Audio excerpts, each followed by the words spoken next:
Okay, we're next moving to our friend Vas Taras in Greensboro, North Carolina, at the University of North Carolina. Founding father of XCulture, no less. The floor is yours. Thank you very much, John, and thank you everyone else who mentioned XCulture earlier today. So I will talk about this project that I sort of coordinate, but it involves several hundred professors who work together to make it happen. And probably the best way to explain what we do is to go all the way back 11 years and tell how it all started. And so the whole idea for this project was sort of brought about by the necessity to make the international business courses a little bit more believable, so to speak, or maybe experiential. So if you ever taught international business, you probably found yourself often in a situation where you stand in front of the class and you tell your students that doing business, for example, with Ukrainians or Norwegians or, I don't know, Japanese is different than doing business with Americans. And your students look at you and they believe you, but they don't fully comprehend what you're trying to say. It's as if, as I say, trying to teach students how to swim on a football field, right? You need to get into the water to understand how sort of swimming works. And you can watch as many movies and read books and lectures about water, but unless you get in the water, you will never understand how it feels. So it's the same thing with international business. You have to get into the water to understand international business, so to speak. And so at that time, the idea was that maybe I would find a professor who also teaches international business. And my students and that professor's students would be placed in international teams, and they would work on some sort of an assignment, maybe a hypothetical case study or some homework, or write a paper together. And by being in those multicultural teams, they will experience in real life what I'm trying to explain to them in the classroom. The challenges of cross-cultural communication, the challenges of time zone differences, institutional differences, those kinds of things. And so about 11 years ago, I didn't know how to do it best, so all I did was send an email to the Academy of International Business mailing list and ask if anybody wanted to participate with me on this project. To my surprise, quite a few people responded within hours. And so the first time we did it, we had 7 countries, 7 different universities. And I'm very happy to see that all of those 7 professors still participate today, 11 years later. But it must have been the right idea at the right time, because ever since, the number of participants has been pretty much almost doubling every year. So for example, this semester we have about 6,000 students, 6,500 to be specific. They come from about 150 universities in a given semester, although over the years there have been many more participants. This semester we have 46 countries if you count by the location of the university, but we get about 92 countries if you count by the location of the students. And so the reason that there is a difference is because some students are taking classes from different countries, plus now we have some non-student participants, so the number of student locations is basically just about every country on this planet. All continents, all major island groups. So 6 continents represented every semester. And so all we do is we place those students in international teams, usually about 6-7 students per team, each one in a different country. And so the first value proposition, so to speak, is that the students complete a project working with people from different countries. So they experience firsthand the challenges, but also learn the best practices of working with people from different countries, cultures, time zones, institutional environments, and so basically, experience in real life what we want them to sort of learn from the course. Now, a lot of interesting developments have happened over the years that sort of pushed us beyond the original vision for this project. For example, in 2013, if I remember correctly, one of our professors was doing a consulting project with Mercedes-Benz. And so they were trying to come up with some slogans for a marketing campaign somewhere. And so the professor said, maybe we should ask the XCulture students to provide their idea. At that time, there must have been, I don't know, about 1,000 participants in a given semester. So a large international group, even at that time. And so we tried. It worked very well. In fact, it worked so well that we even had a big face-to-face meeting at the Mercedes-Benz factory in Turkey, Istanbul. We had the XCulture, the Academy of International Business conference there. And so they have a big factory there, so they invited us to visit the factory. We had about 35 students spend there a few days, met the management, saw how they make those machines and everything, trucks and buses there. And so that was actually very good. So the students liked it more when they had a real client. The client got a lot of useful ideas and business leads from the students. So ever since we added this business consulting component. So now it's not only about students working in international teams, but it's also students serving as consultants to real businesses, and they try to solve real international business problems, real international business challenges. And so over the years, we worked with over 100 different companies. Usually we select about 10. This semester, I think we have about 15 clients. And so the students can choose whichever challenge they want to work on. Some of the companies are big, like for example, this semester, Alibaba is one of the clients. I already mentioned Mercedes-Benz. We had like Louis Vuitton, so big, huge international companies. But lately, we actually try to recruit more small businesses, even including startups, but also medium-sized small businesses. And the reason for that is that they are very, very eager to hear what students have to say. Imagine a company that already operates in one market, has maybe some clientele in whatever country they operate. They're ready to scale up. But unlike Mercedes-Benz or Alibaba, they don't have that expertise. They don't have the resources to send scouts to every possible country to look for opportunities. And so that's where our students come in very helpful and handy, because we have sort of local expertise globally, as we say. So in many cases, the ideas that come from students are not because the students are so smart, but just because they are there. And so they either see an opportunity, or they know somebody who can help, or they recognize that maybe the name of the company doesn't sound good in their language, or maybe they recognize that the packaging needs to change, or maybe they know how the trade regulations work in their country. So in many cases, the students sort of are very useful just because there are so many of them and they have that local presence. As one of the clients said, it's almost like sending those ants in all possible directions to look for food. So it's not that each ant is very smart, it's just because there are so many of them that somebody is kind of bound to stumble upon a good opportunity and bring it back to the client and tell about that opportunity. Now, importantly, XCulture is not a business.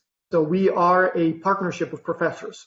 So we are not like many similar projects offered, for example, by different publishers or maybe private companies.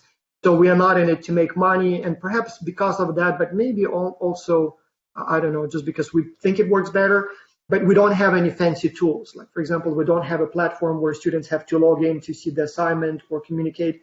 So we literally just teach students how to use publicly available free communication tools, such as Zoom, Skype, Doodle, Dropbox, Google Docs. And so the logic there is that, one, it's cheaper that way. We don't have to develop our own app or our own platform. But also importantly, the students learn those tools and they can keep using them even after the project is over. And so this way, whatever time they invest in learning how to work with people from other cultures, those online communication collaboration tools, they can keep using them in real jobs. And so that works very well that way. Likewise, our budget is virtually, it's not zero, so there are some donations from time to time, but it's, it's very, very small. It's not even in tens of thousands, it's in thousands. But again, the way we can manage this huge multicultural, multinational, essentially, organization is that we are a partnership of professors. And everybody who joins, they join sort of a family. They join as a partner, not as a client. So we don't sell a service, we offer a partnership. And so every professor helps here a little bit, there a little bit. Like, for example, Anshu Arora helped a lot with, for example, organizing one of the symposia. Ilan Alon helps a lot with research. Gordon Perchhold recorded a bunch of special guidelines and training tools for our students. So everybody sort of chips in, and because we have hundreds of those professors and they're very skilled, like they would cost us millions of dollars, to hire on the open market. And here everybody sort of provides that goodwill help. And so that allows us to run it on a large scale with a minimum virtually non-existent budget. Now, at the end of the project, students receive certificates and recommendation letters. I used to write literally hundreds of them one by one, but then at some point we just realized it's cheaper to sort of send one to each student individually. And we hear a lot of stories. I mean, literally by now, probably over 1,000 stories. So we've had like 85,000 participants over the years, close to 90,000 if we count this semester. But yeah, it's a very common story. The student goes in a job interview. There are 20 other candidates. The student thinks he has no chance or she has no chance. the interviewer is falling asleep, and then the student says, oh, by the way, I participated in this project, XCulture. I completed a real project for a real company, working with people from all around the world. And then interviewer wakes up and, oh, tell me more. And before I knew it, I got the job. And so that's exactly what we want. Research is a big component of XCulture. So we have published dozens of papers, and there are many more in development. There have been like 8 dissertation defenses based on XCulture data, and there are about a dozen in works now. Ilan alone, by the way, is one of the sort of biggest suppliers of graduate students. I think we've had like maybe 5, 6 of his graduate students who used XCulture data for their thesis research. And we're very happy to help students. And so we've done extensive testing of, for example, whether or not XCulture works. And so we know that cultural intelligence improves almost by a standard deviation from before to after the project. We know that students are happier with the class when XCulture is part of the class. We literally run an experiment where we had a few professors who teach multiple sections of the same course. And we looked at teaching evaluations in the sections of the course that had XCulture versus the control group where they had like a domestic project. And so teaching evaluations improved dramatically, even on the dimensions that they should have not improved. Like, for example, the class was well organized. When XCulture is part of the course, it's a little chaotic, but students still were happier. We had some students who participated in XCulture multiple times. Sometimes they move to a graduate program and then take another IB course and they have XCulture again at a different university. So when students do it the second time, they're more likely to be the team leaders. They definitely show better peer evaluations. Their report quality improves, so which again tells us that students learn something in the process. So all kinds of things improve from before to after or compared to the control group. Often XCulture is a little overwhelming, so there may be some, perhaps tensions in the team, or maybe some team members are, too shy, too bossy, disappear because of national holidays, too late for the meeting because of the time zone differences.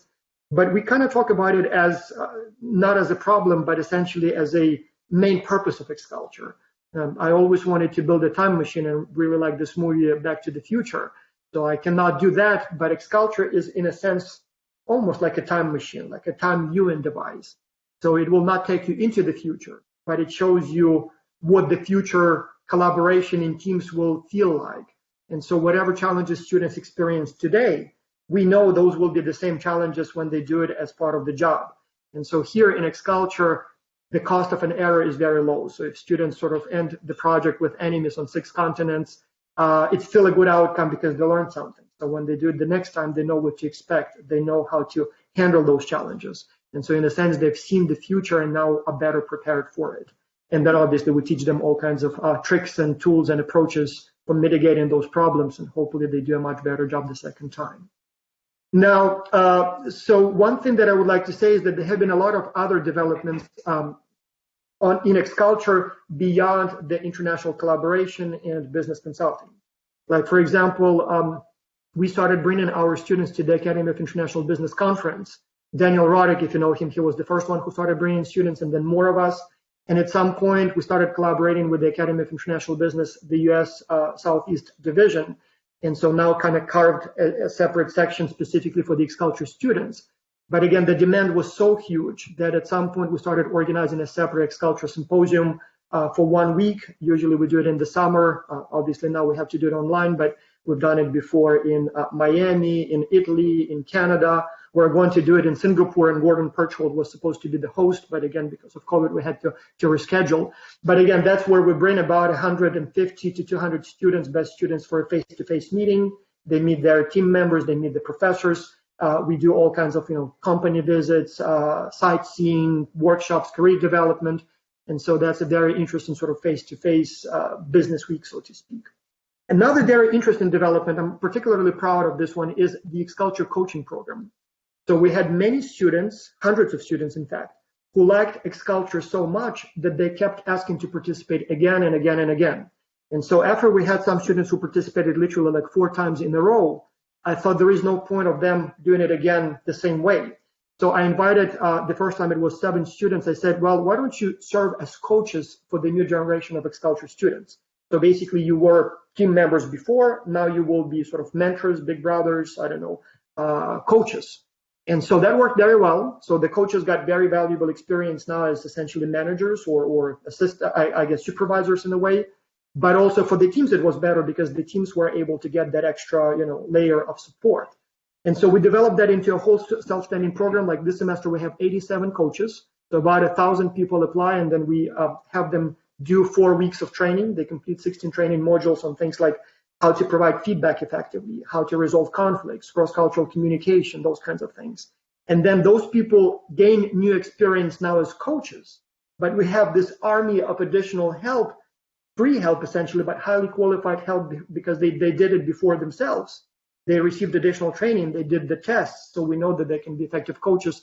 And so that became almost like a separate whole program where the coaches receive this much more valuable experience. In fact, I would even say they get the experience that many seasoned managers don't have. I mean, how many managers had an opportunity to observe about 1,000 global virtual teams sort of from behind the scenes, so to speak, see what's going on in those teams, help resolve all kinds of challenges and conflicts and organize webinars, develop training modules for them, provide feedback on their work. I mean, this is very valuable experience, very valuable. Another big development is, as we call it, the XCulture Kids. Again, many professors were asking if their kids can participate. For many years, we had been saying no. There is a big difference between business university students versus kids. But then we thought, hey, let's try. And so we tried, and actually it works very well for teenagers. I mean, obviously we keep them, teams are matched by age, and obviously we oversee them. They also have to complete some training before the program.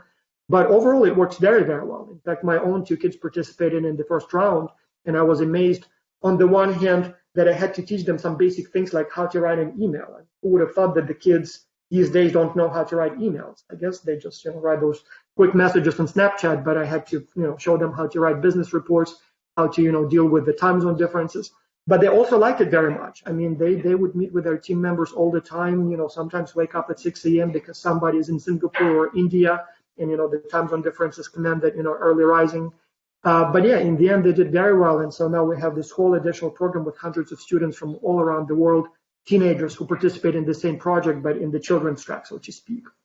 And then obviously research is a big deal. So again, if you ever do or want to do research on cross-cultural teams, we have over 2,000 variables, longitudinal, multi-source, qualitative, quantitative, you name it. So very, very, over 2,500 variables. So multi-level, individual, team, university, country, very rich data. And so we have a lot of good papers hidden in those data. So always happy to collaborate with you and share the data with you. So I think I'm going to stop here. So if you ever want to participate in XCulture, I encourage you to do so. It may be a little overwhelming at times, but in the end, you will like it. Pretty much all professors, almost all professors have participated multiple times. And the only attrition usually is because professors either retire or maybe stop teaching the course. But professors like it, students like it, many of them come back on their own initiative and participate again. We haven't had a single business that participated in XCulture that didn't want to participate again. And in fact, at some point, we have to say no to some businesses because they participated so many times that those reports kind of start floating around the internet. And so we want to replace them regularly so that it's a new challenge each semester. So yeah, I encourage you to explore and try to participate, and hopefully you will like it and your students will like it. So at least in the past, everybody has. All right, I'm not sure if there are any questions, but I would be happy to provide additional information here. Thanks, Vas. We'll be, thank you. Yeah, they're good. Yeah, there'll be a lot of questions on the practicalities of it. We are going to bunch the questions with James Oldroyd's presentation. So we turn to James now in Utah, and then we get back to the both of you for Q&As. Hi, James. Hi, good to be with you. Thanks for having me today. Delighted to have you. Great. So Vas is presenting something that's 11 years old and very mature and been an excellent success. I'm presenting something similar, but just smaller in every scale. So one of the challenges, so this is work I've been doing here at BYU with we call it IHub. It's a student-led organization focused on international business. And so what I'm going to show you today was actually student created. But what I want to talk about today is this challenge we have of trying to balance the need for real-time and real-world exercises, as Vas just talked about, where you stand up in front of the class and you tell students what it's like to be, in an international environment, and they don't understand what you're talking about. And so how do you balance the need to do that with the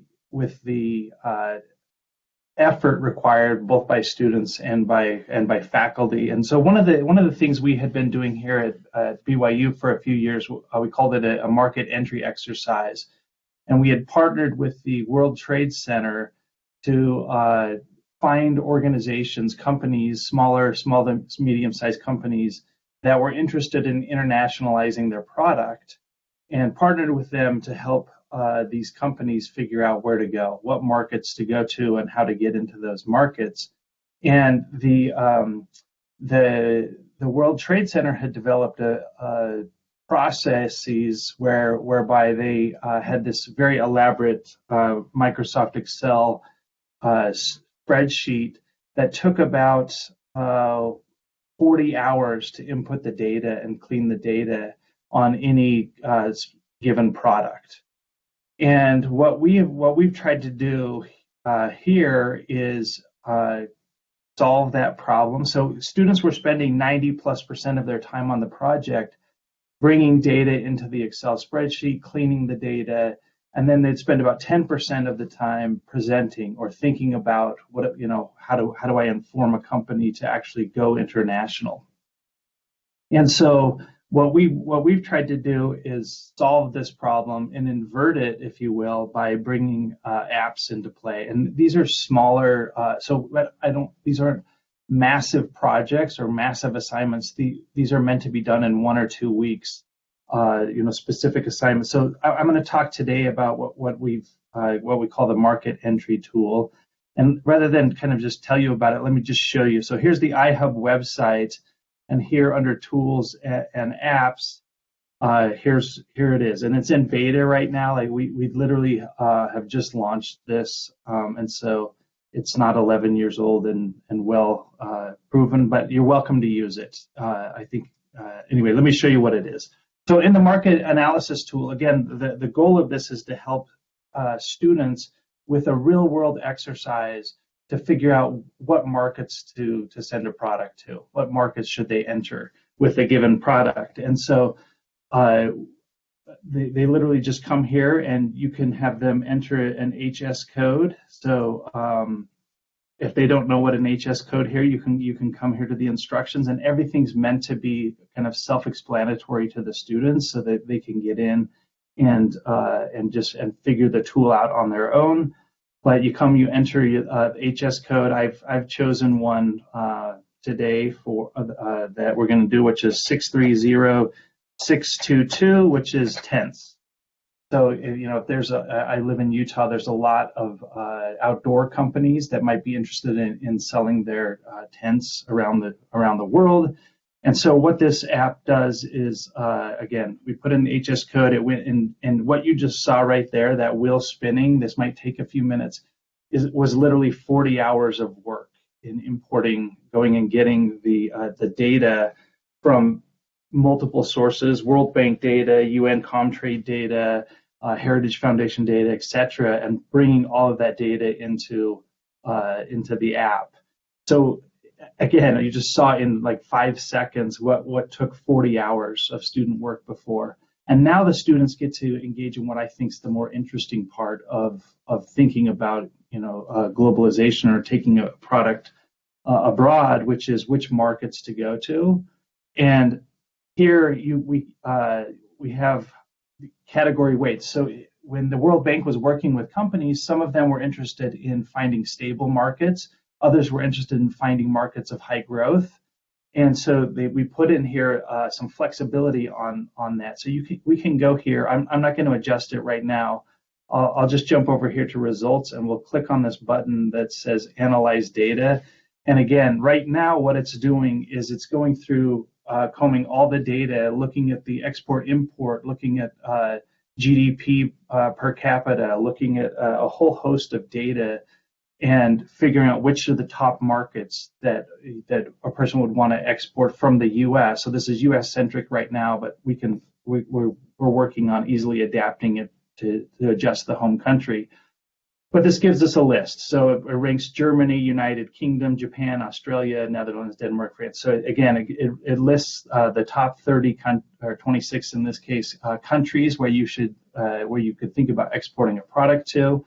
Now, if we jump back up here and we say, I really want to emphasize the market potential, then I just grab this slider and swing it over. So I'm emphasizing market potential and de-emphasizing the ease of business.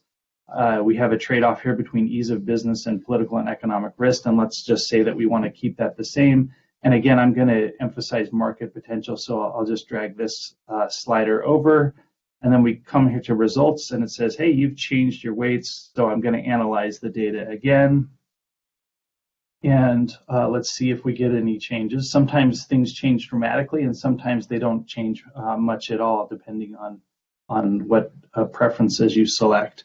But the idea here, and we've run it both for live companies, and we've let students just pick products and do this hypothetically, and they both work equally well. The reason why we have the weights in there is because some companies do have specific preferences on what their intentions are, and this allows the students the flexibility to adjust those.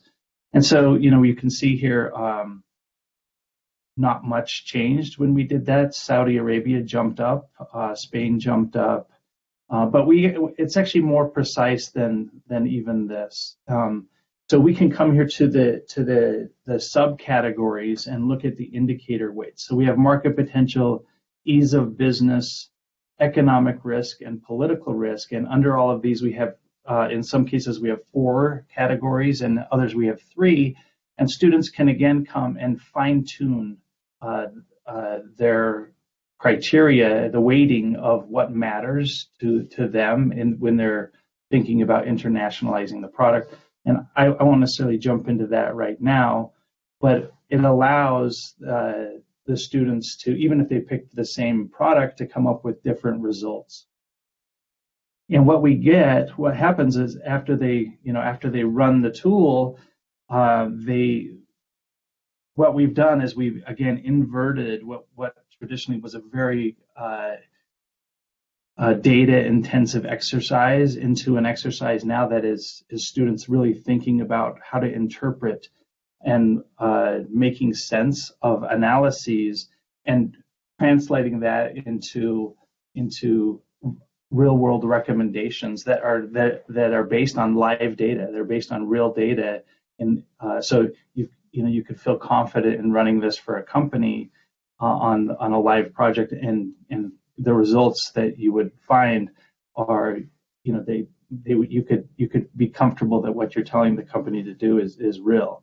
So the reason why I think this exercises like this, and we're developing a couple others, I think the reason why they're useful is they take a very difficult and frankly time-consuming activity and take the best parts of the learning to the students, while simultaneously simplifying it for them, so that they're focused on the what I consider the real value add.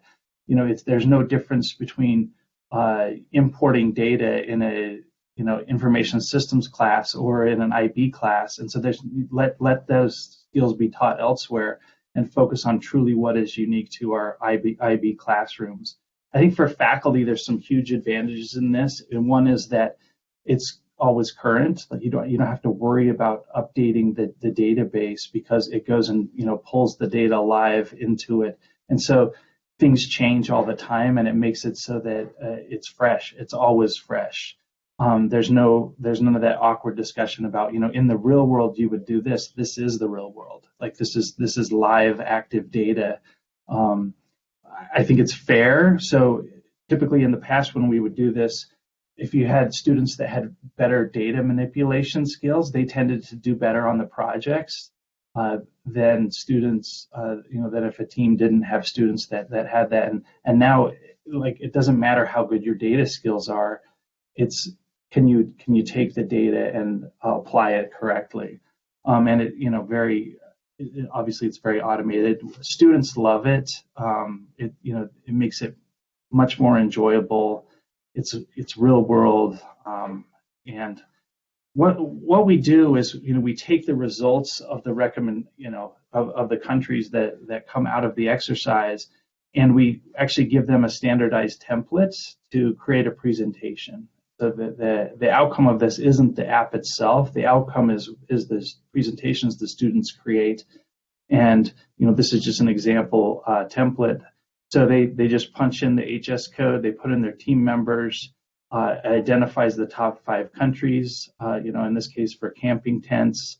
They can talk about the weightings that they did and why they chose those weightings and why those might be relevant and important. And then they can get into the very detailed analysis of the indicator weights. So why did they pick what they picked, and what how did that impact? And then we ask them to actually do a pest analysis on their the top 5 countries that they did. So so now that you've done this and it's suggesting that these are the markets to go to, now actually go and explore those markets and tell us if you would come back and say the same thing after you've done that.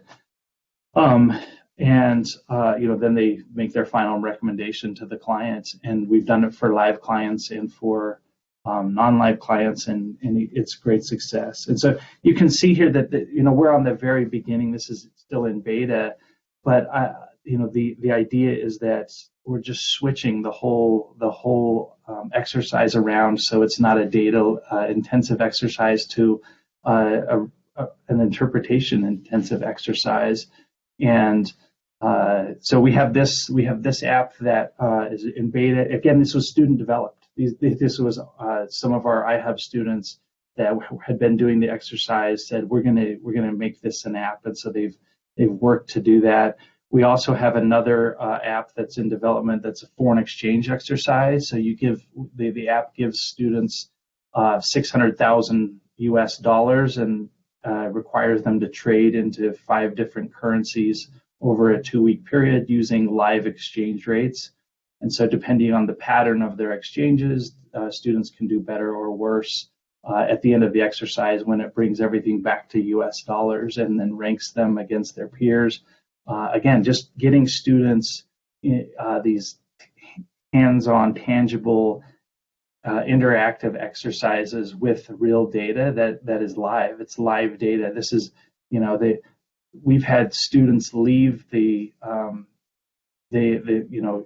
Vas talked about how students can go get an advantage in interviewing. This is the same thing. It gives students an advantage and as they're able to talk about a live project they did for a client, use real data, and it's scalable across. I'll also stop there, and we'll see if we have any questions.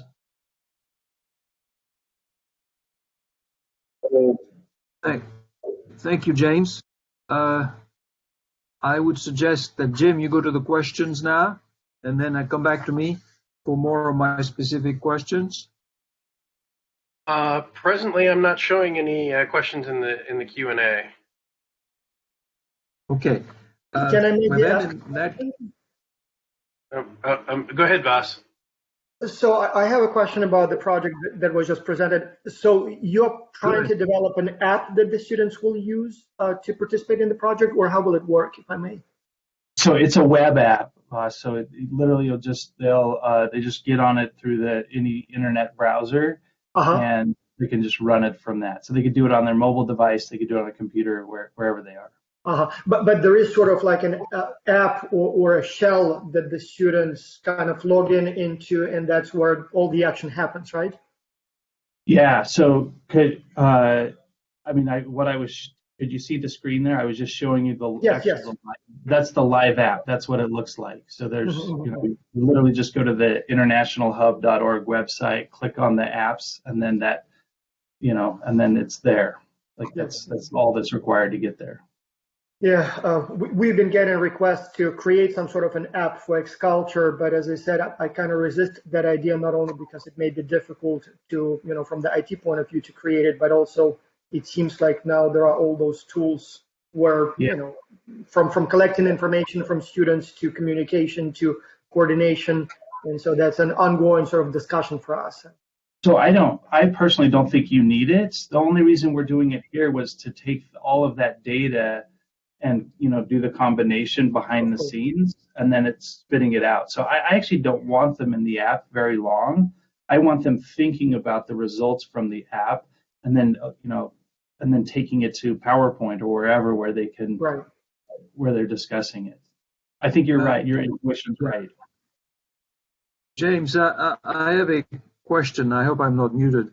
The first app is export oriented, right? Do you look at foreign investment also? So we do look at so part of the data is the entire U.S. Comtrade database. So we're looking at so we're looking at foreign export and import of that product globally. Yes. If that makes sense. So it's bringing all of that data into it. It's not looking at directly at FDI. There is also a set of learning tools put out by the U.S. Department of Commerce Export Assistance Center in the Southeast called Export U, which has modules teaching the various components of export-import techniques and management, and also teaches the use of tools to research data on export potentials and track markets in volume and dollar figure. It's extremely well done. You might want to look at it. It was created by a fellow by the name of Bob Irwin. I'll send you the connection if you want. Yeah, that's great. On the foreign exchange app, basically this is preceded by a lecture, a digital web-based lecture at this point in time on foreign exchange mechanics and dynamics, and then you give them the exercise, which is web-based, and you divide them up in teams. Did I get that right? So the FX app I run it individually, so it just gives everyone $600,000 US. The first exercise they do is they have to say what they think is going to happen over the next 2 to 3 weeks, depending on how long. As far as the exchange rates between the US dollar and those countries, and then they start trading. So, and they're required to trade into all 5 of the foreign markets and hold for at least 7 days, but they can do as many trades as they want. So depending on whether they... Which foreign markets do you prescribe for your students? So the app right now has China, India, Thailand, Brazil, and Japan. Okay. And what is the learning and feedback other than success in having completed with a positive outcome? I mean, so what they do is they put in their strategy, saying this currency will appreciate relative to the dollar, and type a few facts on why they think that would be the case, and then the app locks that in place. It does not allow them to change their strategy up front, and then you come back 2 weeks later and everyone's really off, and so then you talk about just how incredibly difficult it is to actually predict currency movements. The app runs it. You do not have any involvement as the instructor with your TAs to provide feedback, or is that automatic? I mean, so at the end, it converts everything back to US dollars when you close the exercise, and then orders the student on what they did. You can also go look at all of the students' strategies that they entered. So what's fun is you talk about this in class, and you talk about those who did well and those who didn't do well. And so the learning I've had from it is that students really struggle to take macroeconomic data and then have that apply in a 2-week period looking at exchange rates. And so you use it in which classes? International economics, international business, international finance, or advanced level, MBA level, undergrad? I've used it in international business at the MBA and undergraduate level. Well received? Extremely, yeah. And again, that one's we're in the process of recoding that one. The earlier version again, these are all student done, right? So it wasn't done in very well. So we're getting that one fairly close. I think a couple more months, and we'll have that one in the to beta as well. And when would it be available to instructors not located at the Marriott school? So IHub's available now. Anybody, I mean, the market analysis tool, anybody can go use that. I hate to predict when the FX app will be done because it's, again, I think it will take us till the end of the summer before we'll have a beta version up. Okay, very good. I want to turn to Vas because your huge XCulture fully developed program. I wanted to ask a more specific question. Take us through, walk us through the process from the professor's side, who is unknown to you, or from the student's side. What exactly, how is it inserted in a course? And what are the deadlines? What is the timeline? And how do you basically integrate it in a course for teaching, grading, evaluation purposes, and of course, learning purposes, practically speaking? This is a very good question, and I'll start with a little sort of foreword. As you can imagine, not all professors come in equally prepared. So there are some differences in education systems from country to country. Sometimes a professor may be, I don't know, perhaps gets sick in the middle of the semester or something else goes wrong. And so on the one hand, we do expect the professors to be as involved as possible. Maybe dedicate a few minutes each lecture to XCulture, maybe ask students how things are going, maybe provide some advice and guidance. But recognizing that some professors, for whatever reason, may not be able to deliver, we do provide a lot of help centrally. And so strictly speaking, from the professor's point of view, if something happened to the professor on day one, got hit by a truck, so to speak, the students would still be taken care of. So we will still provide the students with weekly updates, performance reviews, coaching guidelines. So everything will be done for them. And sometimes I have a feeling that some of the professors participate specifically because they can sort of dump the students on us, and we'll do everything, and the professors will then just in the end get the grades. But in the normal sort of arrangement, the way it works is professor applies by giving us some information about the course so that we can make sure that the course is a good fit.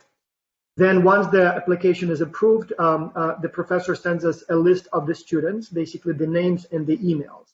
And so once we get that, the students get each a personal welcome letter where it says, hi, a student such and such, as part of your course taught by Professor, I don't know, John Smith, XCulture will be part of the course. Here is a link to the project materials, and that's where the students can find, the instructions and the description of how the project works. So there is a little, what we call a training module that explains everything they need to know about the project. And then the students take a little readiness test. So again, it basically makes sure that the students are fluent enough in English, that the students are familiar with the project, that the students' email works, things like that, just to make sure that they are, meeting some quality standards. And that's it. So on the day of the project start, the students are placed on teams. They receive an email with the names and emails of their team members. It says, here are your 7 team members. Please contact them as soon as possible, introduce yourself, and good luck. And then from that point on, the students basically just follow the instructions and work on the challenge. Each week, the students have to complete a progress survey, so they tell us how things are going. They do peer evaluations, and then the weekly progress surveys are due on Sunday for students. On Monday, we process the data and send each professor a review of performance for each of the students personally. So this way, the professors get an update each week. They know how the students are doing. Hopefully, when they see that there is a problem with one of the students, they can, reach out to the student, see if help is needed. But even if they don't do it, our coaches will do it for the students. And then just it goes this weekly cycle. At the end of the project, the students submit the reports, and then again, we distribute them to the professors. Yeah. And that's basically it. Give us a typical example of what an assignment or a project would be for a student, a group of students. Almost always the companies ask for help with expanding into new markets? And usually it includes the following questions. Again, it's a little bit different from company to company, but usually they say, we do well in one market, we want to expand into new markets. Can you conduct global survey of competition and opportunities and tell us which markets are most promising? Can you describe that market in terms of, cultural preferences of the consumers, trade regulations, competition, whatever we need to know to operate there? Can you develop a marketing strategy for that country, where we would advertise, how much would it cost, what the message should be? So basically everything related to advertisement. If it's a physical product, can you also do some research on logistics, on shipping options? How much would it cost? Are there any customs duties? Sometimes there is also a question about product design, like do we need to make any changes to the product to make it more suitable for that market? Sometimes if they want to open a subsidiary, they say, can you do some research on how we can hire people? What's the best compensation method? What are the labor regulations, labor laws? So things like that. Do you have a preference for a particular portal, IB portal, to facilitate the research on the part of the students involved in XCulture, such as Global Edge, for example, or it could be James Oldroyd's new application, the first one? All of the above. So no preference, but we do offer a series of optional sort of webinars and trainings often offered by professors, and we sort of teach students about all of those options. There would be some training on all of them. It's optional, so we cannot expect them to master all of those possible tools. But the students do receive information, and then it's up to the team to decide how they want to go about it. It's a very challenging set of questions, research questions that you raise for the students. I know the World Trade Center in Atlanta, Georgia, in alliance with other centers, has completed a World Academy to train mid-career execs into export-import. And one of the key questions is sources of information. What are business relevant, ready-to-use sources of information for busy executives? So this is why I was asking you the question, what databases do you throw at them the entire world of information, which is huge and bottomless? Or do you narrow it down for them because they are new to the game, the students, that is? And again, this is an excellent question. So we sort of do throw everything, but most of it is optional. So for those who want to do the bare minimum, so there are some requirements and some things they must know. But for those who want to learn more, especially we have a lot of MBA, EMBA students, there will be a lot of guidance. So there is almost more than students can process, and it's up to the students to decide which of those training, for example, webinars they want to attend. Yeah, I see there are a couple of questions. One from Tom Roll is about can students participate outside? Yes, we have more and more participants now that are not affiliated with universities. So sometimes it's students who don't have a suitable course, but let's say the dean of the business school believes that they still have to participate. And so they would do it basically almost like an after-school club. Like there is a chess club, orchestra, basketball. Here they do international business. And then we have more and more, we call them professionals, basically friends of students who are not students that are participating in university, but who want to do it either for career advancement.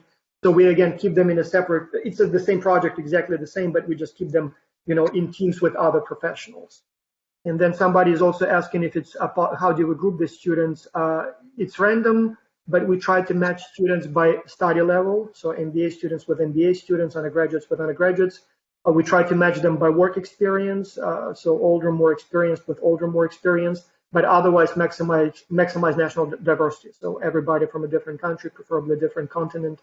So, but no special. And yes, if you have 20 students, each of them will be on a different team with people from other schools. So, although we do have a few universities that want to participate in co-located teams, they say we don't care about the international experience part, but we care about the business consulting part, and that's fine too. It provides us a nice control group for research purposes. So there are some co-located teams, as long as the professor wants that, that's not a problem. Based on your experience with professors with whom you have worked, what is the percentage of a grade or a performance grade in the overall context of a course? Excellent question. So overall average, 36%. We say that we would like to see no less than 20%, but for many students, it's up to 100%. In fact, my own master's course this semester, it's literally XCulture is the course. So they have to do some work before and some work after, but the whole course is revolving around this experience. So it's up to the professor how, depending on how the course is structured. But usually we want to see about 20-30% so that there isn't, enough incentive for the students. Unless your regulations, like some European schools for some reason do not allow team-based projects to be part of the grade. In that case, obviously we'll make an exception. And all of that can be done virtually and digitally, of course. In fact, yes, yeah, it's designed to be virtual and digital, other than when the students are then invited to the face-to-face symposium. So that part is, face-to-face. But what have you done in view of the pandemic in the face-to-face symposium? What has been the substitute? For the symposium, obviously, we had to do it online last year, and we hope we will be able to return face-to-face soon. But in a sense, for us, pandemic was not really a good thing, but I still remember the time when we had to teach students how to use Zoom or Skype. And now all of a sudden, finally, everybody knows how to do it. So in a way, we had been preparing students for this pandemic, so to speak. And now the students are, finally putting it to good use. And it's a little easier for us too, because everybody's using Zoom, Dropbox, Google Docs these days. So in a way, it's become a little bit easier. It's addressed to both you and James. In involving corporate actors, I guess corporate clients you would call them. Do you find that they could be financially supportive if the projects justify it, or are they basically doing it as a favor to higher education? In other words, are the projects worthy enough that you would at some point consider charging corporations for a consulting project? So for ours, given that we've taken over for what the World Trade Center was doing, World Trade Centers are never charged for this. Its aim is to help businesses, become international. So we haven't thought about charging for it. Could we? I think absolutely. I mean, the level of quality that we're delivering here is what they would get, from an expensive consulting project.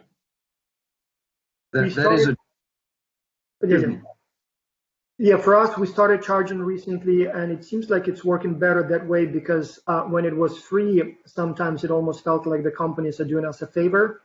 And so since they do receive a lot of value, not only in the form of ideas from the students, but also in many cases business leads, in many cases research, market research, like students would be asked to interview potential clients or to interview potential distributors. And again, each student may talk only to 5-6 potential, for example, distributors, but with thousands of students, you get a very nice international sort of survey.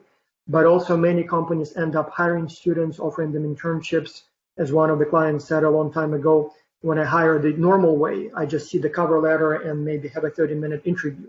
Here I haven't, observed students literally for half a year. And so that's a much more valuable, or efficient way to hire. Yeah.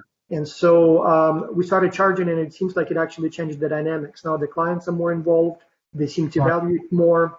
So, and it does provide a little resource, like some support for us. So. Boss, what's your price point? Boss, what's the price point? So we sort of leave it up to the companies. So we say $500 for startups, $1,000 for small companies, $3,000 for medium, and 10, I believe, at this time for larger companies. But we sort of, we feel a little, uneasy by charging a fixed fee and saying that you must pay, and we kind of sell you the students. So we say, here are the suggested prices, and we leave it up to you to decide. And so we've had some companies that paid even a little bit more in the form of, like, for example, travel stipends for the students, which is fine. Plus, we do offer companies some a little additional add-ons, like, for example, and normally a company gets about 100 reports, and that's like 5,000 pages or so of text. And so we offer companies what we call the executive analytics summary. So we hire some of those coaches who read the reports and then provide like a 20-page summary of the most interesting ideas, of the most common recommendations. And so those, again, are a little extra fee. So we usually charge anywhere between $500 to $1,000, depending on how many reports need to be summarized. So the fee ultimately sort of up to the company, but usually it's about $1,000, maybe to $2,000-3,000, depending on the company's comfort. And sometimes larger companies give a little bit more out their own will, especially if they know that it's going, like, for example, for student travel stipends, or maybe to help some universities participate in the project. So it's kind of varies in that respect. How often can you call on corporate executives in the project to really guide the project? Are they open to that frequently, on a frequent basis, or is it kind of a first in, meeting at the outset and then a presentation of the output at the end? This one's very interesting. So when we started, we always tried to get the biggest, the most famous company possible. And that was problematic. Like, for example, Mercedes-Benz, the first one, our main point of contact was the chief technical officer of the whole company. So getting hold of him was nearly impossible. I mean, like, yes, he did have a webinar, and then we had meetings when we were at the factory there, but otherwise it's almost impossible. With the small companies, it's the opposite. I mean, sometimes it's almost impossible to get rid of them. Like, they want to have weekly meetings. They want to have, so they have questions. They sometimes literally try to implement the ideas before the project is even over. And so that's what we want. And sometimes it's almost to the point that it becomes annoying, but that's great. The students see interest. The students know that the ideas are valued, and the students have better access to the company. So the smaller the company, sort of the better it works for the students, and hopefully also the more value it is for the company itself. Yeah. We even had situations when companies, like, for example, changed their names because the students overwhelmingly said the name doesn't sound good in English. And so before the semester was over, they literally applied and changed the name of the company. So things like that. So, and that's with the small companies much easier to do, and the students were proud that they helped here. So it works better that way. James Oldroyd, do you have any? Do you want to add, make any more remarks or suggestions, or? No, I just think that these exercises are the future, where we're integrating real data, real exercises with the pedagogical approach and putting it in the classroom, and then all of those issues of students saying, "I wish this was real," go away, and it is real. Okay, so it qualifies as experiential. It qualifies as innovative. So you've met all three tests for today's workshops. We're almost at the end. Are there any questions that came up, James, that you wish to share with us, Jim Hoadley, for this last segment? Yeah, there's just a few that I think are fairly simple to answer. The first one is from Mary Leung. How much academic staff from other university to engage in the project? I think this is for Vasyl with XCulture. And also, can students register as an individual, or do they have to come through the university where they are from? So how much depends on the professor. So we will take care of students even if they don't do anything, but we would like the professors to be as involved as possible, and some professors are very involved. I gave some examples, but some, like, put in a lot of time and, and effort. And in terms of can students, what was the other one?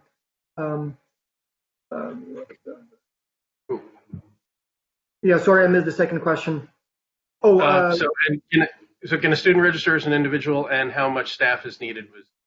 Yes, so the students can register as individuals, in which case it's only $15 per student, or if it's a university registration, it's $250 if the university can afford it. So we have some developing countries where even that amount is too much, and it's fine. And we have some European schools that have the money but believe education should be free, and they say we can participate but we cannot pay, and that's fine as well. But most universities have no problems paying $250 per class, regardless of the number of students, or they say, can the students pay individually as they pay, for example, for case studies, in which case it's $15. So it's very inexpensive. We just want to cover basic needs, and so as I said, it's not a business; it's a partnership of professors. Okay, two more. Thank you. Two more questions, just to get them out quick under the wire. What's the feedback from students about team working ability, given that they will be working with students from other nationalities? Cultural differences could pose some challenges, right? The feedback is very good, and sort of I brag sometimes that our satisfaction is better than satisfaction with some iconic products like iPhone, for example. Like, you go to Amazon, you look at satisfaction with iPhone, like 80% love it, 10% don't care, and 10% hate it. With us, it's usually about 92% extremely, like, very, very satisfied. And yes, they say it was challenging, but looking back, it was a good experience. Another maybe 5% say it was okay. And usually there is 1-2% who didn't like it for whatever reason, maybe bad team. But yes, importantly, all these differences or challenges that you listed, it's not a challenge. It's the whole purpose of the project. We want students to experience those cultural differences. We want students to handle those time differences. So that's the reason they participate. So it's not a problem. that's basically the whole purpose. Okay. Well, Tom, I think I'll skip over yours just because it's a comment rather than a question, but I did have one question from the chat that I wanted to make sure that we got in. Do IHub and export analysis tools have user fees? And also, these appear to have been developed for the U.S. market in mind, and that's fine, but how useful would these be for students in developing and emerging markets? For example, I'm in Jamaica and would love to explore some of these tools for graduate and undergraduate instruction. Yeah, so the right now it is U.S. centric, but frankly it's world data. So like we could easily, and we'll work on this in the future. Just you pick your home country, and then it could adjust it easily. That it won't happen anytime in the next couple months, but that'll be coming down the road.